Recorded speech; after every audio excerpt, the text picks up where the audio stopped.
In this video, I'm going to show you how to create an e-cover. Now, an e-cover is a graphic which gives a physical dimension to any digital product that you might be selling online. To create e-covers, I use Adobe Photoshop CS2, which is an older version of Photoshop, but if you have a more recent version, then what I'm going to show you here will work just as well. I'm also going to use the one-click covers plugin for Photoshop, which you can download from this website here. And once you've installed the one-click covers, they'll appear here in the Actions tab in Photoshop. And what these are basically a pre-programmed set of instructions that Photoshop will follow. So it automates certain tasks so you don't have to do them yourself manually over and over again. Okay, to begin, what we're going to do here is use ebook 2 for this example. So the first thing to do is select the start line here and then press on the play button, which you'll find down at the bottom here. So press on play, and you see this opens up the basic e-cover shape.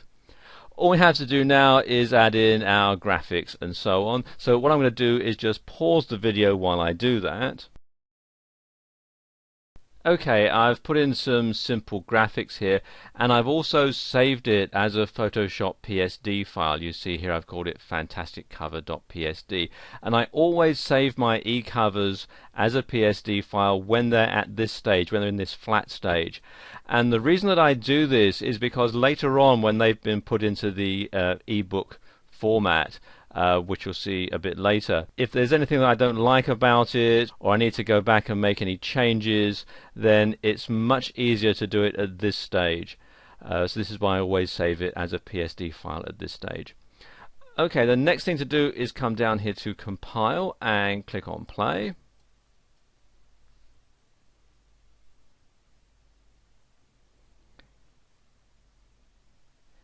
And you see Photoshop does all the work in the background to turn it into an e-cover like this. And then finally what I need to do is come here to finish and again click on play, and that trims it down to the correct size.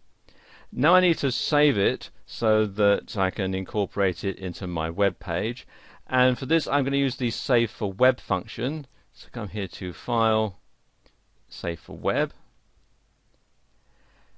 And this enables you to save it in all sorts of different formats. You can save it as a JPEG or a PNG file and some others as well. And there are also some presets that you'll find here. And also, if I move this up a little bit, if I click on this icon at the bottom here, I can preview it in my default web browser, so I'll see what it looks like when it's actually on my website. And there we go, that doesn't look too bad, so I'll now go ahead and shut this window and save it to my hard drive.